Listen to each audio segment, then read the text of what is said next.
Welcome to another Earn Dog Golf video, guys. If you watched last week's video, you know that I took probably the best golf lesson that I've ever taken in my life, and with it came a pretty massive swing change. In the video, I mentioned that I thought it was gonna take me a few weeks, if not months, to really implement it and feel comfortable with the swing. So what I really wanna do in this video is go over the last 10 days and see how much I've progressed in these 10 days and see if I've successfully changed over my swing and feel comfortable with it. So I wanna first kind of go over everything that I've done in the last 10 days, and we'll sort of evaluate our success on 3 different things. So the first is sort of the eye test or the feel test. How does the new swing feel? Am I producing the right shot shape? Are we hitting that push draw that we're looking for? How does it look like on camera? Does it seem like I'm getting to better positions? Does it look like I feel comfortable with it? So that's kind of the feel test or eye test. The second one, we'll actually look at the numbers. So we have a Garmin R10 and we'll see if we're actually producing that club path that we're looking for. And the third is the pressure test. So putting ourselves in a round of golf and seeing if that golf swing that we've been practicing actually carries over to our round of golf. So before we get started, I do want to say thank you so much for all the support that I've been getting. It really does mean the world to me. If you're new to the channel, welcome. This is sort of my journey to scratch, and I showcase the entire process so that hopefully we can both get better together. And if this is something that interests you, make sure you hit that subscribe button so you don't miss a video. Without further ado, why do I always say that? It's such a weird little thing. So yeah, so I kind of want to start with how much I've done in the last 10 days. So we took the lesson on February 6th, which was a Monday. On Tuesday and Wednesday, it rained all day. It was such a struggle. Like, the most frustrating thing is wanting to hit golf balls and not being able to. So we really didn't do anything those 2 days, but we really did a lot of practice swings. So I have a little mat set up in my apartment, and I will literally just swing, and try to get my body comfortable with the new moves I'm trying to make. So that's pretty much all we did on Tuesday and Wednesday of that week. So yeah, on Thursday, I actually got to go to a top tracer range and we hit about 100 balls.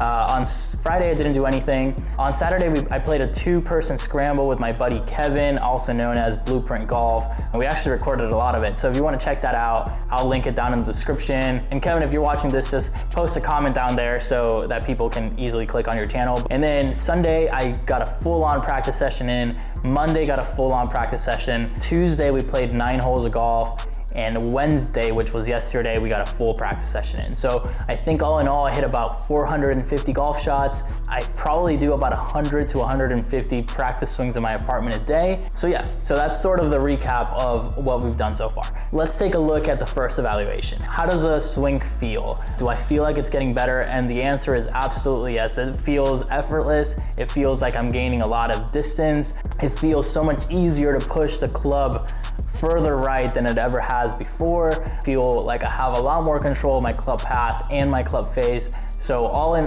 all, that's huge for me. Not just that, but I'm seeing a lot more draws and fades. So as you can see, it looks really, really good. Backswing looks really good. My club head covers my hands in that first position. At the top, it feels like my elbow and my right side of my body are a little bit disconnected, so it's giving me that wider look at the top. It looks like I'm covering my right knee with my left shoulder. So all really, really good things. It really does look like I'm trying my hardest to drop down the club, shallow it out, and push it out right, which is all really good things. So I think it passes the eye test. I think it passes the feel test. I think we're headed in the right direction there. So that's really awesome. Now for the numbers test. So I just got a Garmin R10 and this thing is absolutely amazing. I was mainly looking at 2 numbers. First number is a club path. The second number is a club face. Club path is actually measured, where the club face is calculated. And honestly, I must not be setting this thing up correctly. I don't think I have it calibrated. The club face number just seems a little bit out of whack. So yeah, so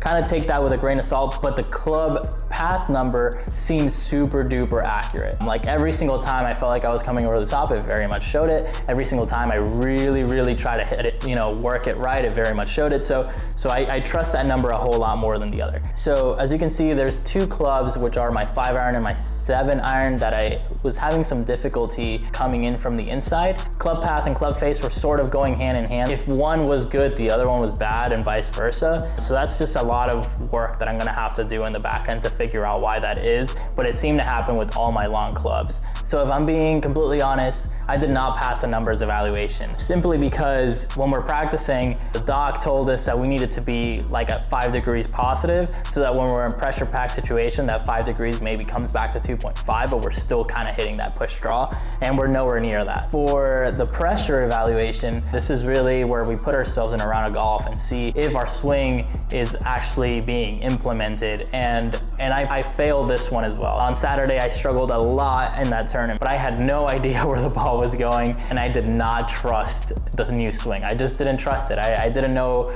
if I tried to hit a push draw, I had no idea where it was gonna end up, and I just felt super weird about it and just ended up just like playing terrible golf that day. Then I played on Tuesday, and there were a lot of good signs, but at the end of the day, we were not hitting many push draws either. With my driver, it was okay. I don't think I ever actually hit a push draw. I think I drew one, but it was very much like we started, I might have pulled it a little bit and it drew, but the good sign was that nothing was spinny, which is a really, really, really good sign. And I felt like I was pumping them out there. So that's exciting. With my irons, I think I hit 1 or 2 greens out of 9 holes, which is not good, but some of that was yardages, right? I've increased like 5 to 10 yards per club, and I just wasn't playing for it. So where I'm used to missing short right, I was missing like long left, which is it's just very weird for me, but hey, like, I mean, that's part of the swing change. So, I mean, I think I'm still so motivated right now. I still feel so optimistic about where my game is going because, man, it's been 10 days and I feel like I'm swinging the golf club completely different than I did. I honestly think that we just got to continue practicing and really putting in a lot of work, and eventually it's going to translate to the golf course. So I'm super excited about that. Guys, I think that's gonna do it for this video. If you enjoyed it, make sure you smash that like button. It means the world to me. If you're new to the channel, make sure you subscribe and so you don't miss a video. We got videos that come out every single Friday. And yeah, I hope you guys enjoy your weekend, and I'll catch you guys on the next one. Take care.